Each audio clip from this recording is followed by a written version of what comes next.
Next, from Chicago and the Illinois Association of School Board Members Conference, we hear a panel discussion concerning what schools need to plan ahead for in case of someone bringing a gun to school. We hear from those who face this crisis and what they learned from the experience that other administrators, teachers, and students need to know in case it were to happen at their school. This runs about 1 hour and 15 minutes.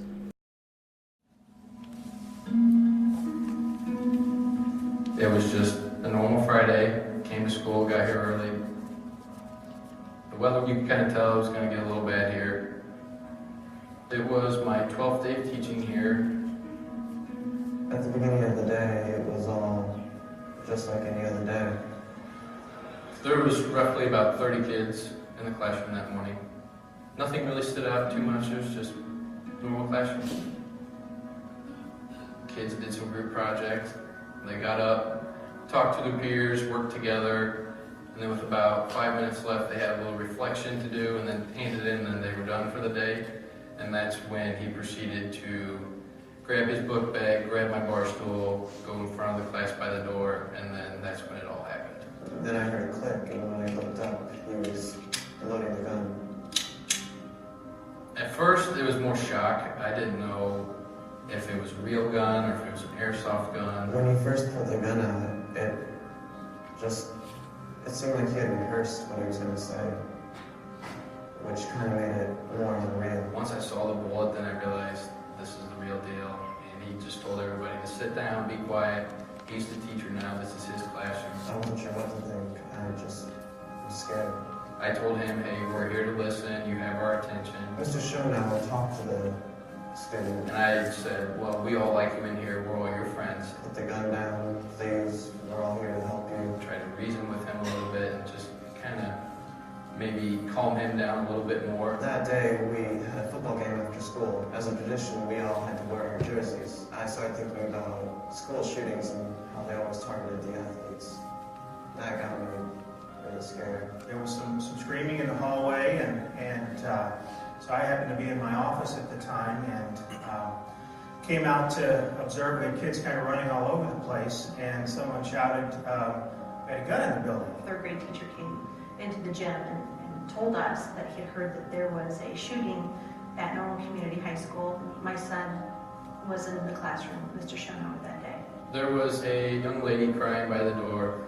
She was pretty upset, and he turns to her and says, why are you crying? He says, I'm not going to hurt you. Everybody stand up and give her a hug. The first kid to get there, he grabbed the door and opened it and ran out. We had already sent out the code red, so the school was on lockdown. And I knew if the police showed up, and if he either saw them or they saw him, something very, very bad was going to happen. Once he saw everybody running, the gunman got really mad. He pointed the gun at the crowd. Everyone started running, they were screaming. And I just stood there, like paralyzed in fear. He started firing up into the ceiling about 3 or 4 times. It was way louder than in the movies. He shut the door and he said, everybody against the wall. I'm thinking, this is it. I think my first thought was just, please let it be quick and don't make it hurt too bad. I knew I had to do something before the authorities showed up.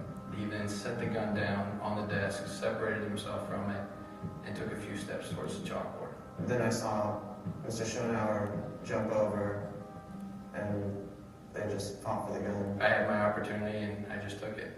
They rolled around on the ground. Once I grabbed the gun, everything happened so quickly, and I knew that was my opportunity to get the remaining 12 or 15 kids out of there. They were my responsibility. Mr. Schoenauer, showed this student that he really cared about him right down to the minute he was disarmed and the student was on the floor. The boy had a willingness to listen to him because he knew that Derek was someone that did care about him. And I'm thankful that Mr. Schoenauer was there with my son on that day. Mr. Schoenauer is definitely a hero. He's a strong leader. He was very student-centered and very interested in kids and helping kids. It felt like the weight of the world was lifted off my shoulder. Breaking news this morning, a 14-year-old student is in custody after a shooting at Normal Community High School. Students and parents say they're thankful for teachers knew what to do in case of an emergency like this. After this event happened,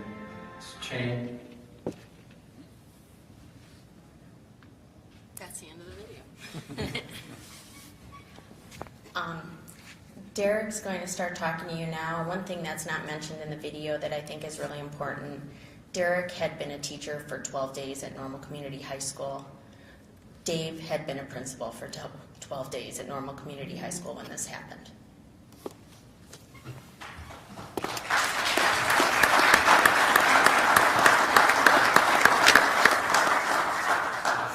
Thank you. I'm here today just to kind of share my story. We're here to share what we learned, and then that way, in turn, you guys can take this, practice it, and be in the perfect situation to where if something like this does happen, you're prepared and you're ready to act in a fashionably manner. Like the video said, it was my 12th day of teaching. In undergrad at ISU, they don't really teach you what to do if a situation like this happens. Through student teaching at another Unit 5 district, or another Unit 5 school, we had practiced this, so I had been through a Code Red drill before, kind of knew what to expect, but when it actually happens for real, all that stuff kind of gets cluttered together. Like the video said, it was just a normal Friday. He came into the classroom. Ironically, we were talking about values that day, and participated, group work and everything, and about 5 minutes left, they had a reflection assignment, just a little checkout assignment for me, and once he completed it, he just slowly grabbed his book bag, went up to the front of the room, sat down on my bar stool, and proceeded to take the gun out. And at first I didn't really think that it was a real gun. I thought maybe it was an airsoft gun or a toy gun or something along those lines, but once he cocked it back and the bullet fell to the ground, that's when reality set in, and it was time to kind of react and assess the situation. He took control of the classroom. I think my calm demeanor helped him remain calm. It helped the other 29 kids in the classroom remain calm, and I think that really was a big reason why nobody was hurt, because there wasn't a lot of chaos. We didn't upset the gunman. We let him talk. I did the talking for the kids. I tried to reason with him. And at one point he made the comment that, do you know what it's like to have no friends, come to school, nobody to talk to? And I said, well, we're all your friends in here. We all like you. We all get along. And he goes, no, you do. That's why you're a good man. And I think at that point I realized that he trusted me. And still to this day I battle with and think about, did he pick my classroom on purpose? I student taught the kid in 8th grade, and then I had him again freshman year. So we did have that relationship, but he wasn't the most vocal kid. Sometimes I'd just say, hey, how's it going? And he'd give me a thumbs up in the middle. Sometimes he'd say, oh, I'm doing great today, or having a rough day. So I just made it a point to get out there, talk to the kid every morning. Hey, how you doing? As the bell rang, have a great day. Hope you learned something. Have fun. Just establishing that relationship with those students, okay, on a one-to-one level, I think is very, very important. I think that truly is the key to why nobody was hurt in our situation, because I think he trusted me. And more than just hurting people, he wanted to be heard. It was his cry for help. He had an unfortunate situation, an unfortunate childhood, family life, so I think this was his last cry for help, and obviously we would have liked him to do it in a much better way, but his cries were heard, and thankfully, nobody was seriously injured in our situation. So again, today we're just here to tell you our story, what we learned, maybe some things that we found out we could have done better, so we're here to share that information with you all. Thank you.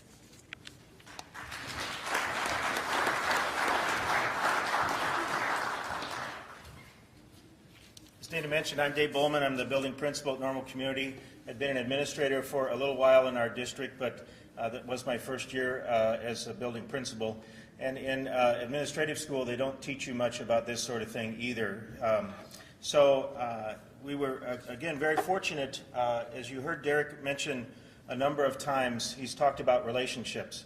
And I think those of us in the school business know that this is a business about relationships with kids. And Derek is outstanding at that. Derek was actually an August hire. He had just been employed for a couple of weeks before this incident took place.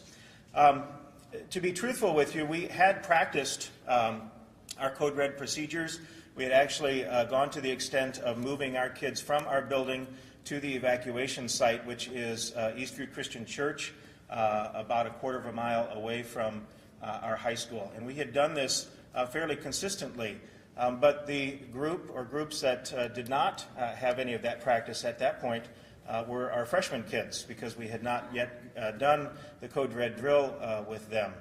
Ironically, earlier in the week, we had sent our school resource officer and one of our assistant principals over to Eastview to begin preparing for our Code Red evacuation to be held later in the month. And as it turned out, we really didn't need to do the drill because we wound up having to do it in real life. I, truthfully, did not really react as I probably should have or I was taught. You know, as an administrator and someone that's in charge of a building for 2,000 kids, one of your first instincts is to make sure that everybody's okay. And what you are supposed to do is lock yourself down, stay in your room, and wait for the police to come and clear everything out. And the reality is, I went out into the atrium. This event happened during a passing period, and so we had kids pretty much all over the place. And when the weapon was discovered, we had kids, you know, running and screaming. And so a couple of the administrators, we went out into the atrium and began kind of grabbing kids and getting them into the nearest place of safety. As soon as that happened, I went back into the office, made sure that we had called the Code Red, called 911, and then, truthfully, I ran down to the room where this was taking place because I wanted to see if I could help. And that's exactly the opposite, of course, of what you are supposed to be doing. As that took place, our athletic director, whose office is right next to this classroom, the wrestling match had occurred with a student, the gun had been secured, and so our athletic director wound up having the gun in his hand, and he is running through the hallway, bringing the gun to me. Again, in administrative school, they don't really teach you what you're supposed to do with a gun, and so I had a parent in my office, so I didn't feel like I could put it in there, and so in the room next to my office, I just kind of put it under the couch and hid it, which I'm sure is not best practice, but I really didn't know what else to do with it. As you'll see with some of our slides, the police were there amazingly quickly. Within 5-6 minutes, there were a number of police there, and officers streamed to the building from all over McLean County, and all sorts of different police officers, the town of Normal Police, city of Bloomington Police, the state police, county police. We had just more police than I knew we even employed in McLean County. And they all came in with these great big long guns. And that was kind of scary to me. And upon reflection, scary to me that these guys are all coming in. They have no idea who the bad guy is or not. And I had a few minutes earlier just been running through the atrium with the gun. So, and our athletic director had done the same thing just a few minutes earlier. So again, probably not best practice, but you do what you can at the time. One of the first things I learned right away is that you are no longer in charge of your building. The police are. And they have a protocol and things in place. They practice, actually, in our community. They practice over the summer a variety of different kinds of scenarios. And so they had practiced in our high school as well as our sister high school, Normal West, and were at least a little familiar with our building and some of the things that took place.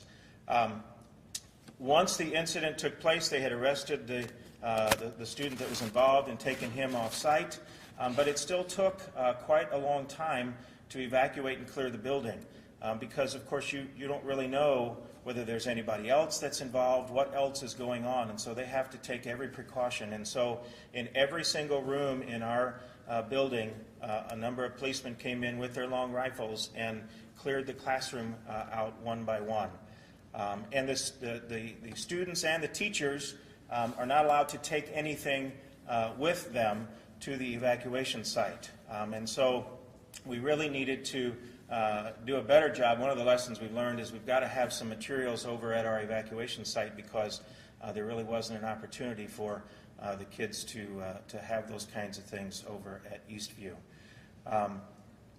Probably the other thing that we had not practiced, and I think Dr. Niehaus will talk about this a little bit, we had practiced physically going over to the church. That church has a huge auditorium, and so most of our students will fit into that room, but we had not practiced the reunification piece. And we certainly weren't prepared for just the flood of people, panicked parents, the media, just a huge number of people that essentially descended on that particular area. And so it took a little while to kind of get some of that organized. And there's not much ebb and flow between the evacuation site and the building. So I had the rest of my administrative team went over to Eastview.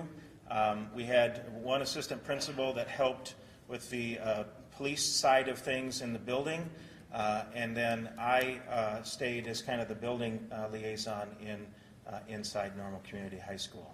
I think Dr. Niehaus is going to talk a little bit about some of the communication things that took place and some of the difficulties that we had with our communication method.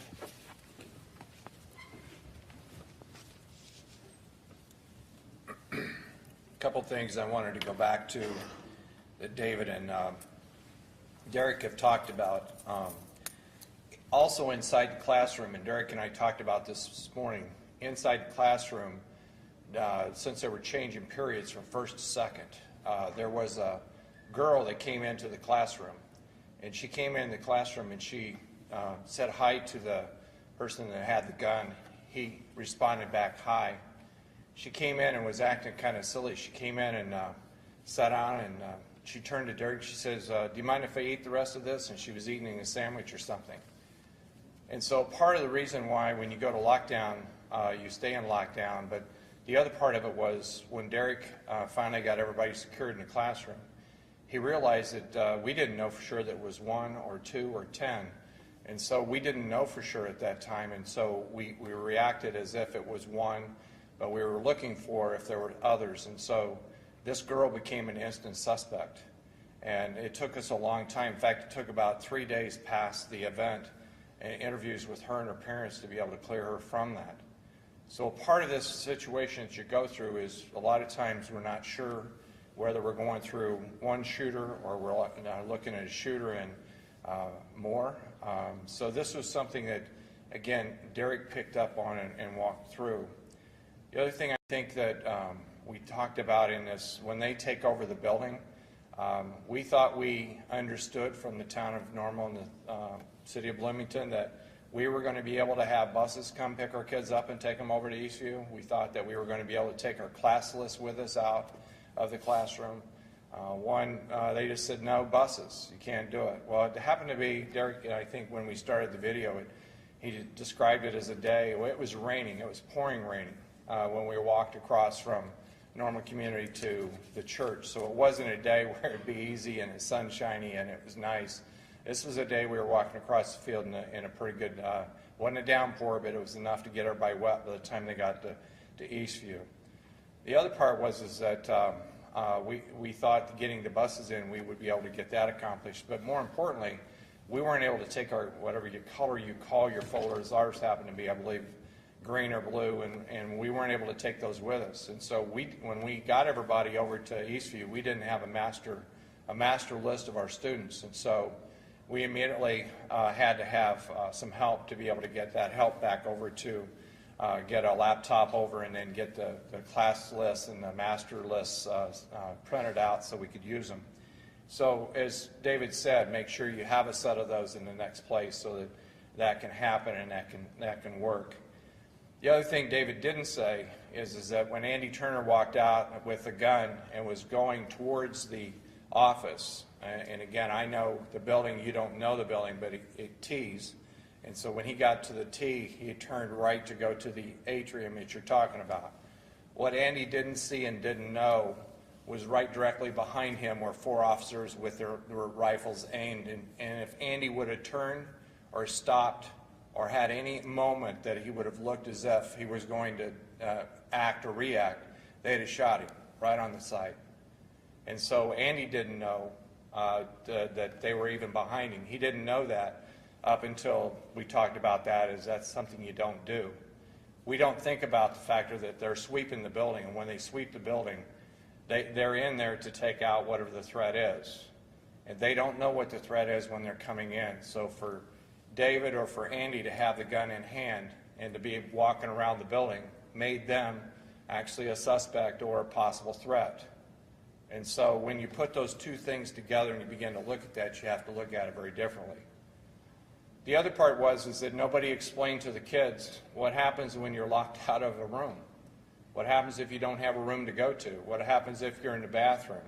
What happens if you're these students that left Derek's room and don't have a place to go? Where do they go? And it just happened to be that they were smart enough and they understood enough that they ran out of the building. So you're going to have students. We had a girl in the bathroom. We had a girl in the English department that was stuffed underneath one of the desks by a teacher that took her in and made sure she got secured in place.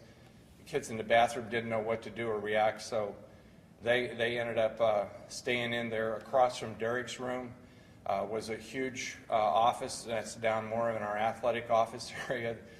In our locker rooms, in that office area, they had kids sardined into the rooms, just making sure that we could protect them and hold them in those places. But it's something that you need to be thinking about is once you do it orderly, like we always do, you always do that, but you want to make sure that you have some idea of knowing where people are. There were a lot of God moments that day. And moments that you just don't even think about, you don't understand how or why they happened, but they did. The other one David didn't talk about was the factor that we had an administrative intern that was just coming in from ISU. And he happened to be a member of the church over at Eastview. He happened to be in on the Tuesday before the Friday briefing because he was an intern. So he had actually went over with the assistant principal to plan the evacuation drill.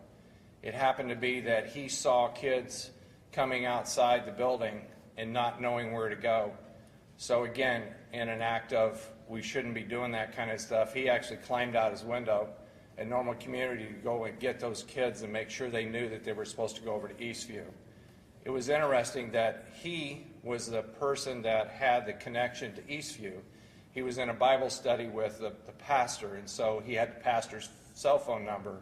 And so he called the pastor to let the pastor know that we were coming over to Eastview. If you know anything about Eastview or large churches, they're closed on Friday. So there was nobody at Eastview other than a custodian and a few people. And so by him calling ahead and having that private phone number, we were able to get Eastview up in a full run. I mean, it was up, they had volunteers, they had staff, and then they had 2,000 plus students, plus about that many parents. So as you think about this thing, and I'm going back on some of what they just talked about, but you have to begin to think through some of that. The last thing I want to say before I go into the communications piece is it's really, really, really important. And most of my superintendent buddies, we took a little survey right before the beginning of the school year, and there was 20 superintendents in the room, and a question was asked by someone, how many actually do active evacuation drills? Actually move your students from one building to another. There were 4 of us that held our hands up. 4 out of, so there's 16 that haven't ever evacuated their buildings yet. I strongly suggest, David would tell you, I did everything I possibly could as a superintendent to make them do an active shooter drill. And so when they say now that we're supposed to be doing active shooter drills, I'm talking about evacuating your building, I'm talking about taking your students to a different site, and I'm talking about actually having that actually happen. And if you in your district as a board member or principal or as a superintendent out here haven't had your students do that, I don't think we've given them the opportunity to practice this. And as David said, the only reason that we were halfway successful that day or very successful that day or had a great day without tragedy was simply because we'd practiced it. And so every one of our schools now practices drill.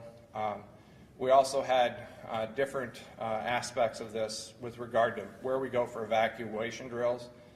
We've now put together new evacuation sites. So we actually use Redbird Arena, and we actually put people in Redbird Arena. We put them on the second floor, or the second section area.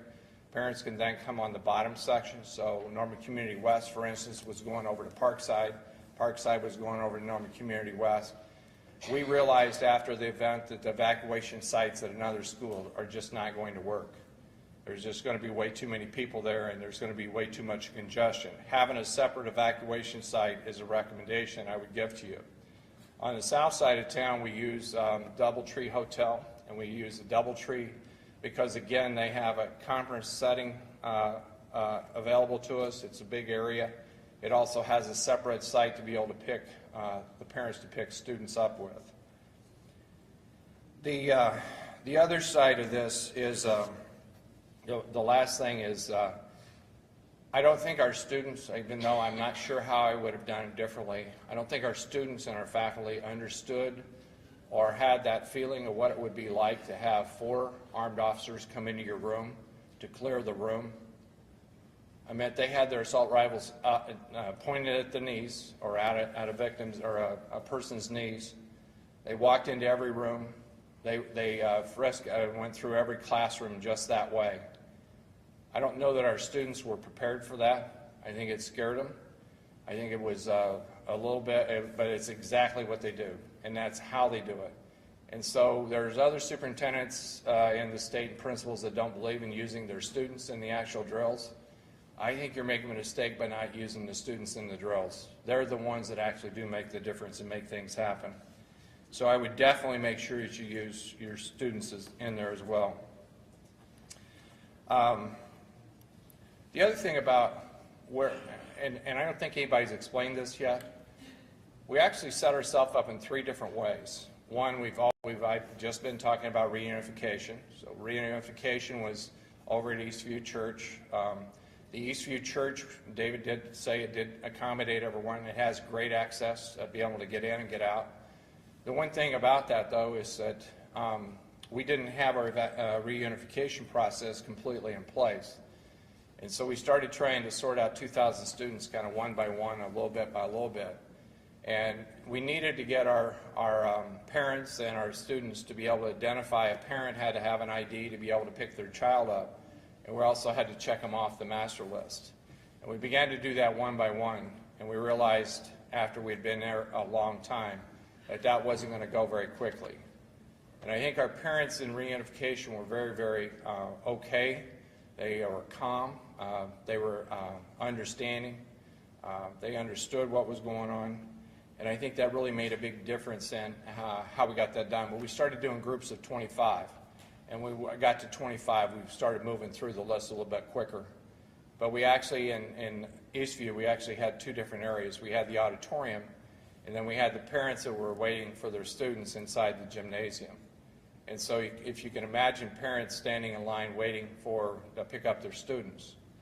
What kept them quiet, or at least at peace, or at bay a little bit, was the factor that inside the auditorium and area, there was kind of 3 things that went on. First, and thank God for cell phones, all the kids were able to call and talk to their parents, or text their parents, or let their parents know exactly what was going on with that. And with that, that just worked so well because parents knew immediately. One of the lessons learned from that is that Dana then picked up on the Virginia Tech model. And so last year we had all of our high school students give us their private cell phone numbers so that we can do a school reach out to them, because one of the things we needed that day was the opportunity to be able to keep them in the know of what was going on. And if the parents knew and we knew that they were okay and they knew they were all right, that slowed down some of that angst that would have happened if someone would have been injured or there would have been a tragedy to this. So 3 sites. You got the command center that David's talking about. You have the reunification that just been talking about at Eastview. And then we have the third one, and that's kind of where I got locked into, and that was the command center. And the command center for us basically is, I'm sitting in my office doing a pre-conference with a principal when I got a knock on the door, just a message in saying, Dr. Niehaus, there's been a shooting at Normal Community. The good part about it was on Friday mornings at 8:30, I have administrative counsel. So administrative counsel means that everybody that works for me basically was in my office.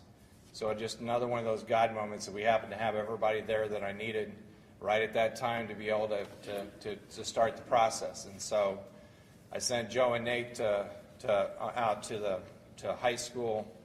They were able to beat through the stoppages. In other words, the police had begun to shut the place off. They were able to get into the building, get into the command center, be able to help inside the command center. I sent Tom Eater and Sandy Wilson over to reunification and said, you guys need to take that over and get that accomplished. And then we had everybody in the district office that was then had some form of responsibility. So when you have the crisis and you have the circumstances, you have kind of the decision makers. And so where was the decisions being made? For the most part, they were being made at the command center. They were being made by the police department because they took over and handled and took that without a problem. In the command center, that became Dana and myself. John joined us later. It just basically was our opportunity then to see what we could do. So the command in our communication side of it, that meant that the press knew before we knew. We had parents know before we knew.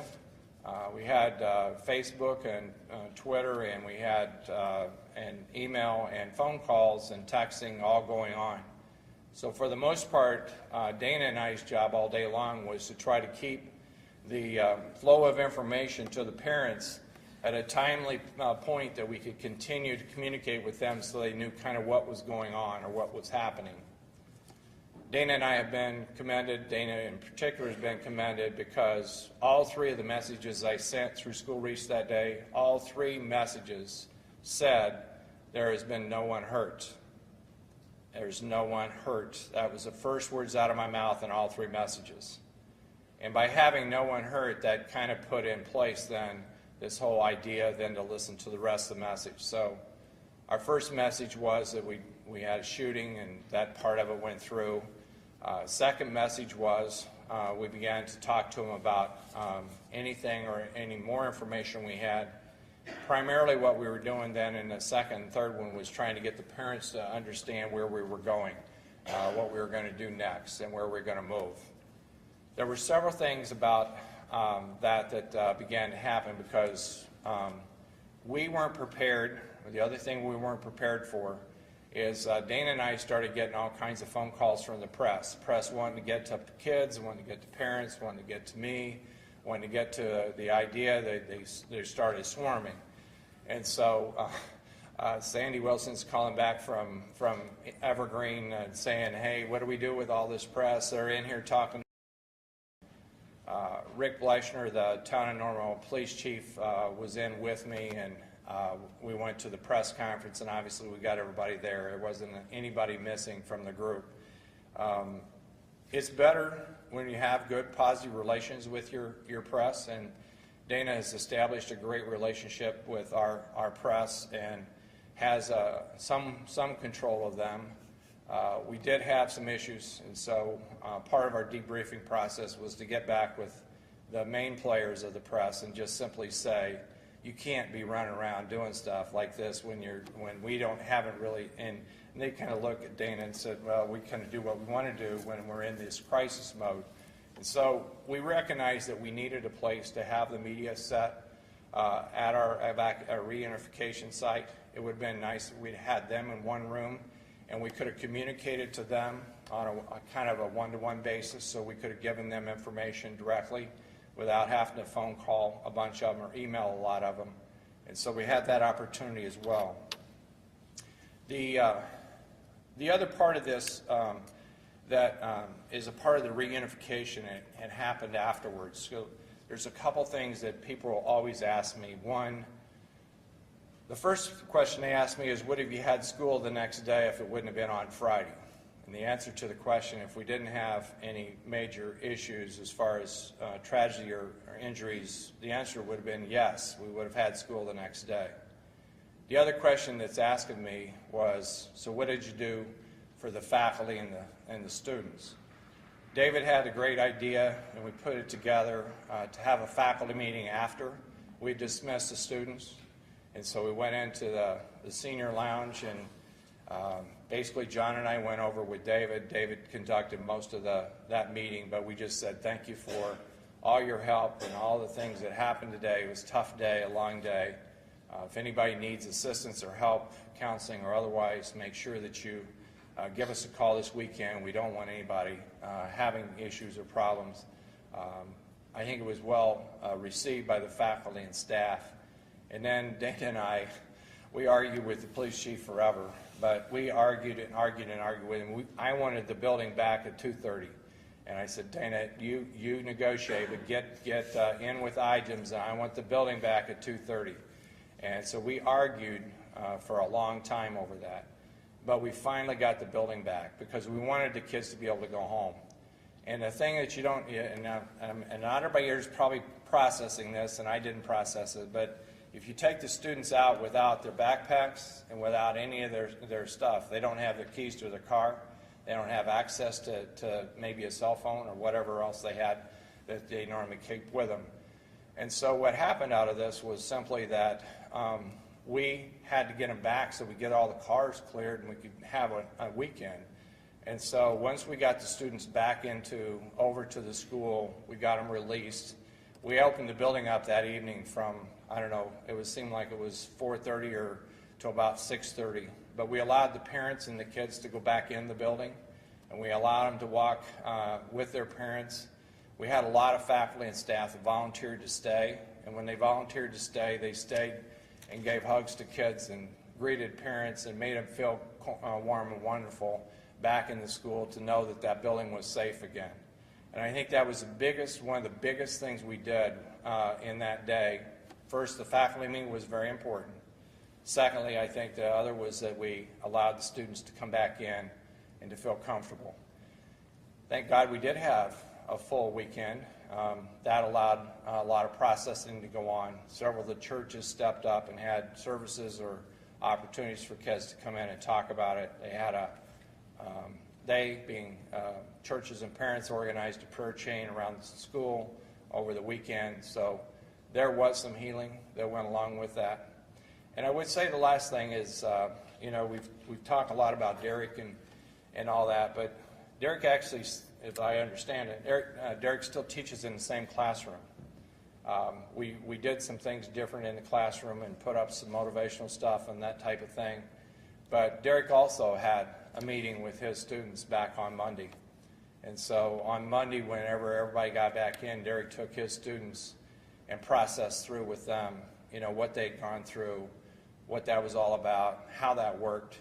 That was another reunification. It's a different kind of reunification. But him having the relationship he has with his kids made all the difference in the world. And I think it is his classroom now that we look at and know. But he chose to go back in. He made that invitation back to the kids to come back and reunite with him. And I think that made that a stronger situation. One more point before I quit is David talked about it only being his 12th day. And I can tell you that anytime you take over a new building or a new district, there is that point in time that you need to establish your leadership and your ability to be able to lead. In that one day, David probably got as much understanding of what it was like to lead, but also had the opportunity to show his students and staff that he was the leader he is, and that he actually did do what he was supposed to do, and that they rallied around him to make that school a different school.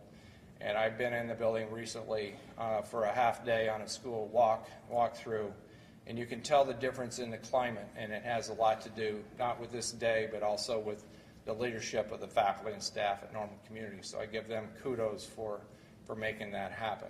So John's going to talk a little bit about the board side of this and what went on with that. I'm going to hop in really quick. There's a couple just minor things on communications I wanted to share. Dr. Nias mentioned that we had a press conference at 1:30. I think it's important to know that we did not know everything that was going on when that happened, but we knew the story was coming out faster than we could control it, so we had to share as much as we could. It used to be that you waited until you had a beautiful package, you put it in a press release, and you sent it out. Social media has changed all that. So we put out little bits of information throughout the day and found that people were coming to us for information as opposed to going to other people, and that's really, really important. At the end of the day, we had used our website quite a bit. We had just gotten a new website 2 weeks earlier, so we were still learning it, and we put out messages on our website throughout the day, and we would say update 1, update 2, and at the end of the day, we put last update because we knew parents were going, looking for more information, and we wanted them to have that where this is it for today. That said, the communication did not end at the end of the day Friday. Throughout the weekend, Derek was contacted by media, his parents were contacted by media, his girlfriend was contacted by media. Media took pictures off his Facebook page. There were probably baby pictures of him that were on the news. And we knew they were not going to let up because everybody wanted to talk to Derek, and rightfully so. But at that time, he was not totally ready to go before the press and answer questions. So on Monday morning, we called a press conference late Sunday night, and we said Derek's going to talk to the press. So he came first thing Monday morning with Dr. Nias, and we had a press conference where he shared his story, as much of it as he wanted at that time. And that's really important. It was totally in his boat. He made the decision as to what he wanted to share, and he took no questions. And some people said, well, how can he take new questions? And I said, he can do whatever he wants. So after he spoke, we shuttled him out of the back, and Dr. Nias took the questions. So the media got pretty much what they wanted, and we also were able to protect Derek from them as well. And finally, the one other thing I really want to mention is we monitored social media, not just of the press, but of students as well, because issues came up related to this that we knew we'd have to tackle. So monitoring social media was really, really important.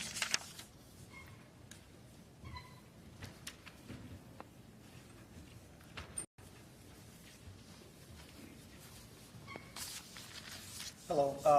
Again, my name is John Pizoskis, and I have the honor of being the president of the Board of Education for Unit 5. And I think it goes without saying, that day that we've been describing for the last hour or so was one heck of a day. And I think maybe the first place to start with is that, indeed, as we've said several times already, social media is alive and well. I was at my day job that day. It was a normal, routine day. And the person sitting next to me pokes me in the ribs, and I'm not kidding, 10 minutes after the incident occurred, and she passes me her cell phone, and it said, shooting at Normal Community High School. This woman is a grandmother who has no kids in Unit 5, but yet it's circled around that quickly through the community. And amazing, that's how fast communications are these days. At that point, I'm sitting there going, well, what does that mean? Does it mean someone was driving by Unit 5 and fired a weapon? Was it someplace in the vicinity? Was it in the school? I had no information. And then probably 10 minutes later, maybe 15 minutes later, Dana called me, and that's when I got the information. But again, what does a school board member do when an incident occurs? And realistically, our work is in front of the incident. During the incident, I was there. I was at the news conference. I had a presence, but I really didn't have anything to do. So my first thing I did was stay calm. I had this overwhelming urge. I got to do something. I got to do something. I got to.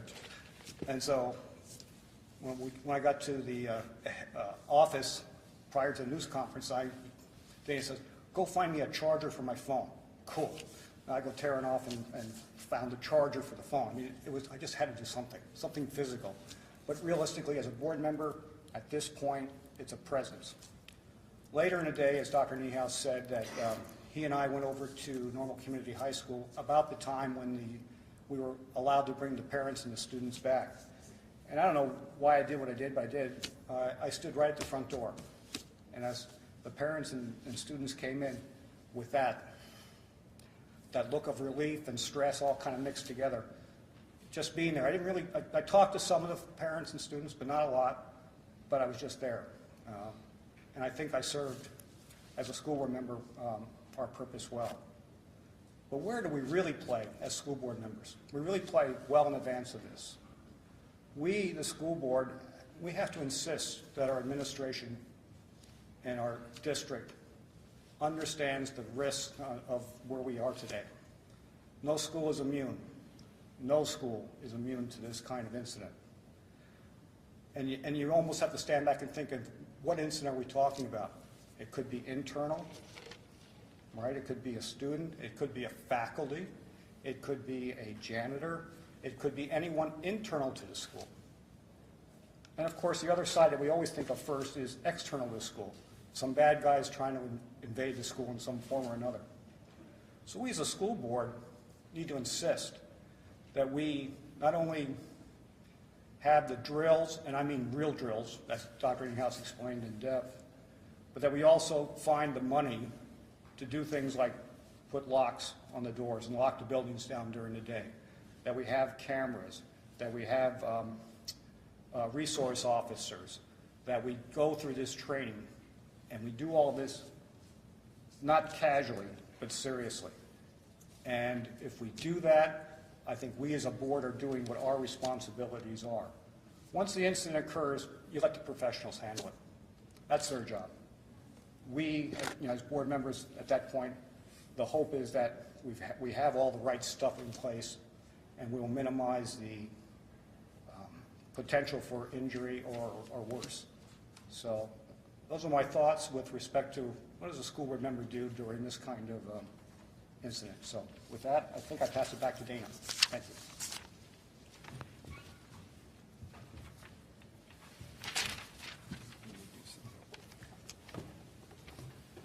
One of the other things I wanted to mention, and this is how big an impact board members do have.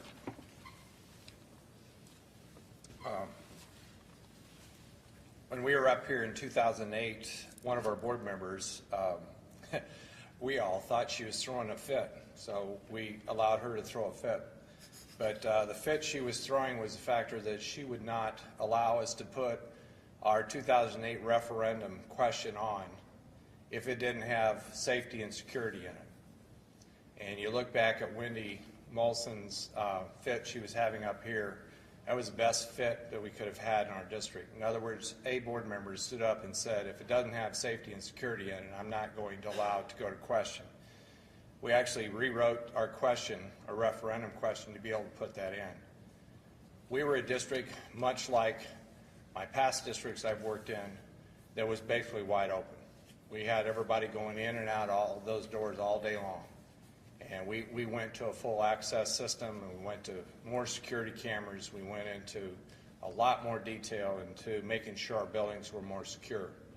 I do recommend what John said, but also when you look at what can board members do, that was one voice probably against 6, and maybe my vote would have been 7. But we did concede. It was a great decision. It was the best decision. It was something that needed to happen.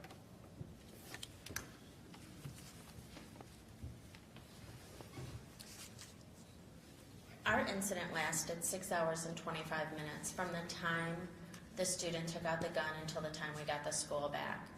But I think what's more important is how long it's lasted after that. There's nothing we do in Unit 5 that isn't impacted by what happened on September 7th. Every day we think about it, and every day we know how lucky we were. This was what that student had in his backpack. And when you look at that, This is the first time, last week when I was putting this together, that's the first time I had actually seen it. I'd heard about it, I knew, but until you actually see it laid out, it really brings you to how grateful we all need to be that Derek was there and Derek knew what to do, and that as a district we had been prepared for this. So now I'm going to ask, are there any questions for any of our panelists? You're a union district, right? Correct. You have younger kids, so what about the drills? Because there was a question that was asked. What about the drills for the little kids? So we have a lot, here, I guess, excited, little kindergarten kids, first graders. We practice with every elementary. We take all of them through it. Actually, we did it with early childhood kids. We actually took our 3, 4, and 5 years olders to the DoubleTree. We actually put them through that. Now, do all these kids understand and know what all this means? I think probably after Sandy Hook, I think that they probably do. And then how is your point is, how do we get parents of elementary kids calm down? The point of it is that's communication. We have to be there and ready and communicate with them in all circumstances. You're recommending that we have a drill, a lockdown with the little ones? Absolutely. No question asked. I would do that. I would never back away from that statement. And I have superintendents that don't believe it. Obviously, 16 out of 20 in my region don't believe that this isn't necessary. But without them knowing what's going to happen and how they need to react or go, there's no practice for them. And it's just like at home. What do we do at home? We go through the process of going through a fire drill at home to know where to go, where you're supposed to be. Washington is a great example of the tornado. I mean, there's kids that survived that because they went to a safe place. It's the same concept inside the building. They need to know where they go whenever there's something like this that's going on. Yes? You talked about at the evacuation site, making sure you've got the materials you need. Can you talk more about that? What materials would you have needed there? Would have helped if you had been prepared enough? David has now got a master list over there, and we actually update that master list about every 2 weeks, take a new master list over. Most of you believe that you're going to get to take your folders out with you, and I think we were stunned when we weren't able to, so class list didn't mean anything to us.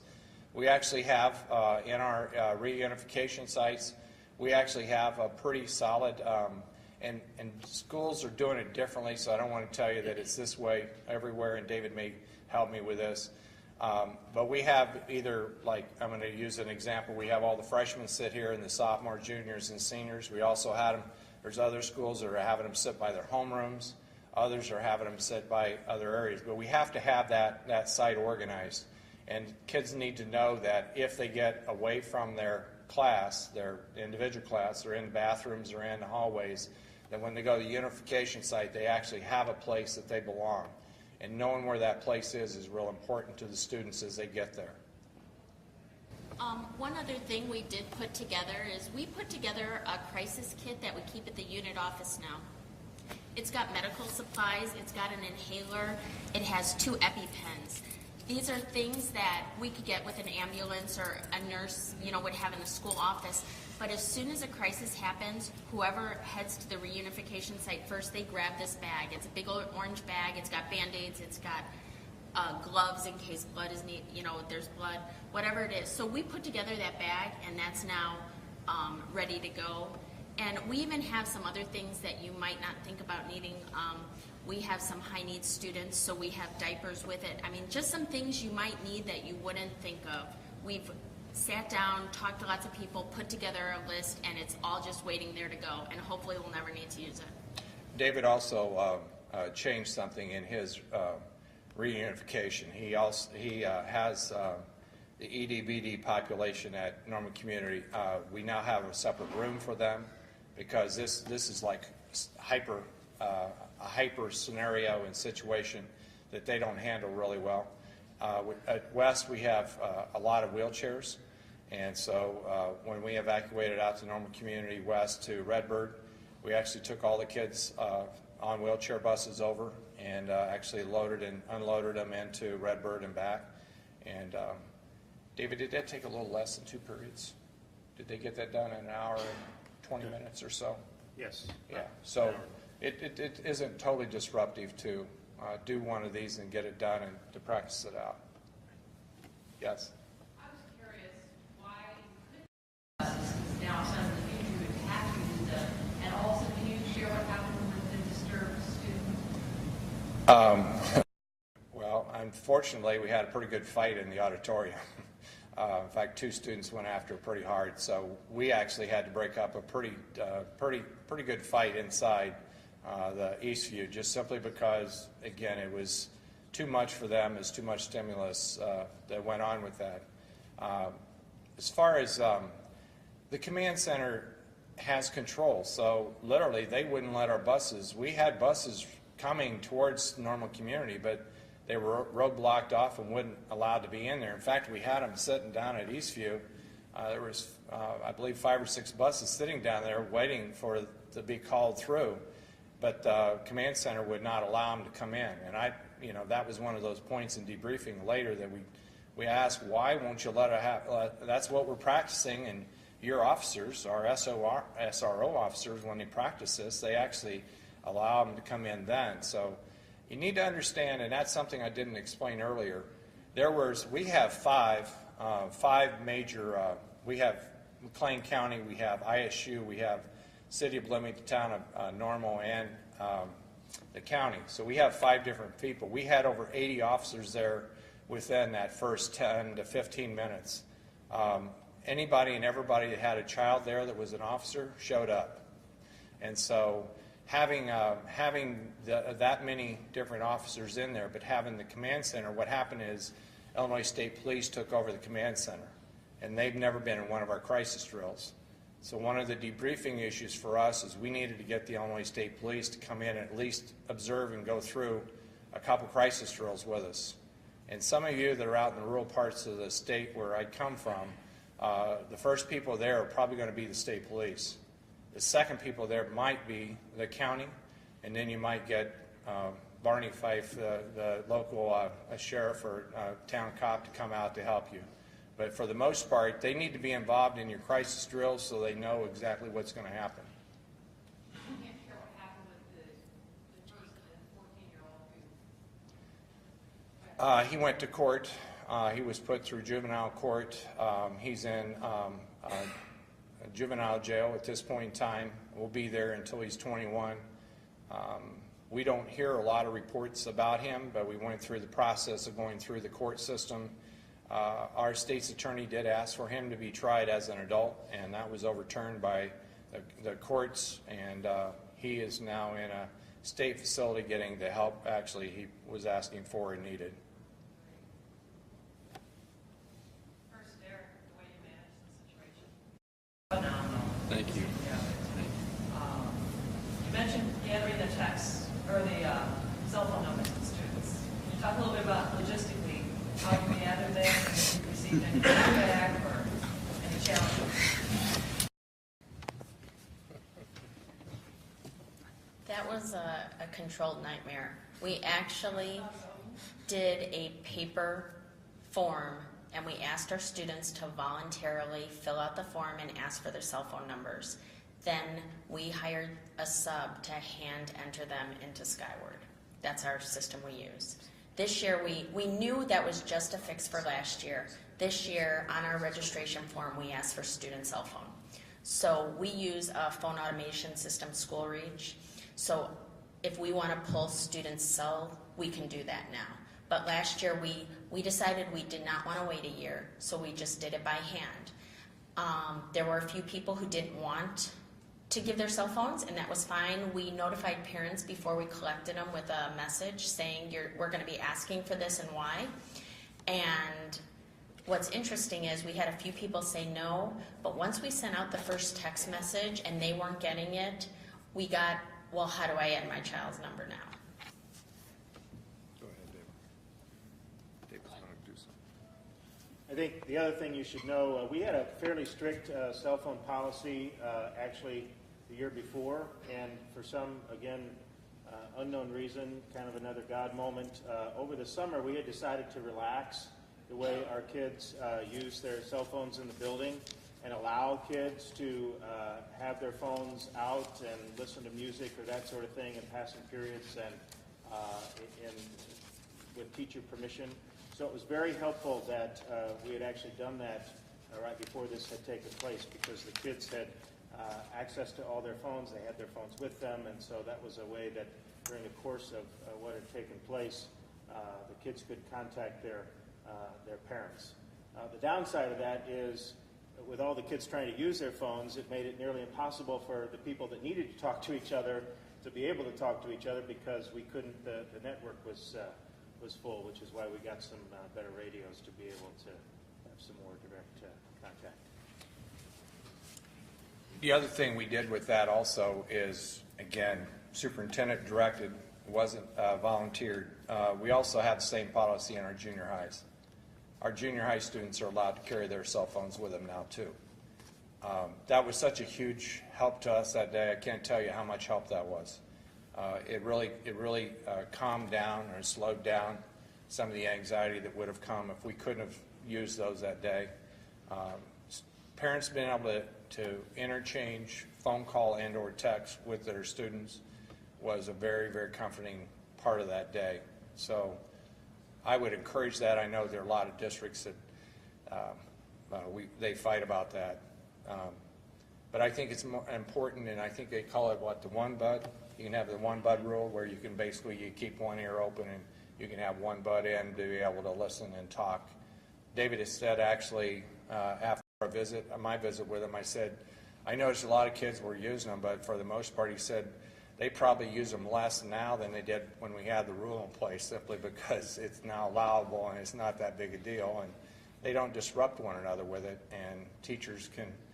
But it was interesting. I've had an advisory with seniors, and we had the West students and the Normal Community students, and after this incident, we talked about cell phones, and the West kids were just beside themselves because they were still getting Saturday schools because of this and that and the other, and they said, well, that's not such a big deal. So I really strongly encourage you, again, as board members, to look at your policy and see how that might be changed to be able to allow the cell phone usage inside the buildings. Yes?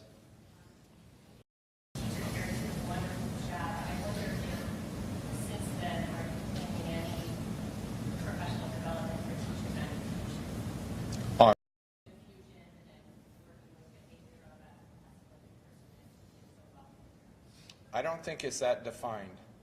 I do believe that, and I do know that in all of our secondary schools now, we're doing something with a small group advisory, and David might be able to speak more to that with the FMP program we have. And do you do advisory too? Right. Yes. Yeah. We use our older kids to help mentor our younger kids, and do that formally through some of our homeroom kinds of things. So it's been very helpful. It's really, when I was in school, it was more about the bigger kids bullying the littler kids as sort of their initiation, and that's really become a 180 that now our older kids look forward to kind of teaching our younger kids the ways of. We also did something else district-wide K-12.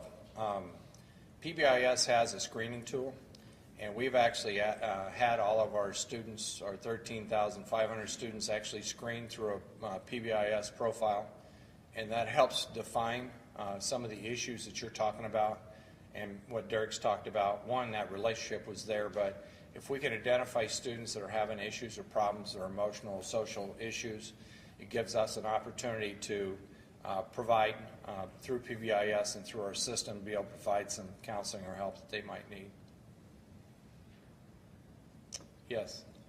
You mentioned that there was an buses and your records leaving the building, and those were variations from what you practiced.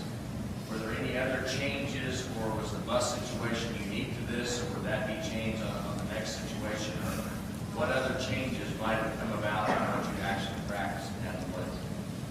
Well, I can tell you the other thing. Thanks for asking that question, because the other thing of it is Dana's in her office going through a 20-page crisis drill packet that's in from Normal Community that, very honestly, I'd say of the 23 schools, most of them weren't current. What I've asked all of our, and this is another board superintendent policy issue, I've asked them to produce one-page crisis plans, so that anybody can pick up the crisis plan and basically get the reader's version of that very, very quickly. And so the point of it is as best we can, we plan and we practice, but I can tell you that there were a lot of right turns or left turns off the path all day long. And a part of the crisis drill is simply to be thinking ahead of time to what's going to happen next. We didn't plan the 1:30, for instance, the 1:30 press conference. It was just something during the day we thought that we needed. We didn't plan to have a reunification of the kids coming back into the building. That was never in any of our plans. It was just something that made sense as we went through it. We didn't plan our reunification. It was a cluster for a while, and we got that finally under control. So there's a lot of things we did that day that we thought we had planned and we thought we practiced, but we just needed, now that we've had the incident, we've had more discussions on what else we could do. But throughout the day, there was diversions or problems or difficulties we had to overcome. And that's, again, that comes out of our, out of the communications piece, but it also comes out of the command center and what they're doing at the command center. And it really is probably, I'd say, the one thing, as far as buses and the folders were concerned, the one thing that bothered me about it was the command center wouldn't even budge on it. I mean, we argued about that for quite some time too. But we finally just said we got to get them, so we went. And so the buses became a non-factor. We snuck a couple laptops out, so we're able to get our master lists over to Eastview. So every time we were presented with an issue or problem, I think we made the best decision we could pretty much on the moment at the time. And I think that's part of the crisis. So how you choose to run those drills. John used to work for a company that they, a power plant, and they had all kinds of craziness going on with their crisis drills just simply because you have to think outside the box a lot to get to a final conclusion. You mentioned one thing we hadn't thought about was food. You have to feed 2,000 students, and that's not something we ever had in our plans. And one of the normal community teachers took that upon herself and called, and people started donating food. We had so much food, we could have fed the entire district, and the restaurants just started bringing things over. But that's something we had not thought about. That was an unbelievable day. They brought every kind of sandwich and every kind of pizza and a bottle of water and any and everything that you can think of. And again, we thank them for that. What are you doing to prevent, like, the backpacks with weapons? I was not a favorite superintendent. I'm probably still not on backpacks. If my way about backpacks, they would be see-through, so that they would be clear plastic, or they'd be nap bags, basically, that you can see through. I talked that over with our two senior advisor groups, and I fought with them all year. I actually had Dana order some backpacks to show them what they would actually look like if we went to that. If I had one other thing I'd like to get accomplished, our high school is too big to not have, so to speak, a book bag or something to carry along with them. To go back to their lockers every single period would be a pretty major task for. They still do, and it's still probably one of my sore points that I didn't ever get accomplished. But I don't have metal detectors. We have way too many. I mean, really, honestly, our buildings are open. Dave and I talked about this morning. We're open from 6 in the morning to 10 at night every day, almost every day, not except Sunday. And if somebody wanted to plant or bring something in, or a delivery guy brought something in, we really wouldn't have any way to screen that. To get metal detectors and for us to actually get into normal community, you know how long it takes to get 120 people on an airplane. We had to put 2,000 kids through metal detectors before 7:15 start time in the morning. It'd be a long line, and so we haven't done that. We think the best metal detectors we have are our teachers and kids, and keeping them, and I think they're much more willing to tell now than they ever have been before. And we got to keep it that way. Yes, and then I'll get to you. School district. I have a question for the teacher. I'm a school superintendent, and my teachers have said to me, Mary Jo, what are we going to do about safety? What can I tell? I'm going to go back and tell them that I spoke to a teacher who really was a hero, but yet on the other hand, compassion for this child that brought the weapons. What can I tell them, Derek? What can we all tell our teachers? I think the thing is establishing that relationship like I touched on earlier. In my incident, I knew from student teaching, knew his background, knew he had a rougher home life and stuff, so I made it a point to go out of my way during the day to just say hi, engage in conversation with him, just to make him feel like he's part of the group, part of the class, he's still one of us. And I think that relationship, kids really respond to that. You find something that you've got in common. I love talking to kids, just seeing what they like, and we'll get talking about TV shows, and oh, Mr. Schoner watches the same TV show as me, oh, that's pretty cool. And so then we just establish like that little relationship that's not teacher-student, but more kind of a friend, somebody that they can come to for advice or whatever it may be, that if they need anything to talk to me, my students know my office doors are always open. And I just make a point in classes too, just to get all the kids involved, get them all engaged. Maybe I'll make a group where some of my more outgoing kids, put them with my less outgoing kids, they get to interact with each other, and I think that just relationship and interaction with the students is very, very key and very important in my opinion. He also sat next to Huh? He also sat next to Yes, and this was his choice, but he sat closer to my desk so he could sit next to me, and when we had some downtime, he'd just make a little small talk conversations too, and just more of me seeming as, yes, I'm still the teacher, I'm still the authoritative figure and stuff, but I don't want to be intimidating. I don't want to say, hey, you can't come to me if you ever have any problems and stuff, and I think that really is a huge, huge factor when it comes to safety. You're watching the Illinois Channel, an independent nonprofit corporation formed to provide gavel-to-gavel coverage of Illinois state government and other public affairs events taking place across Illinois.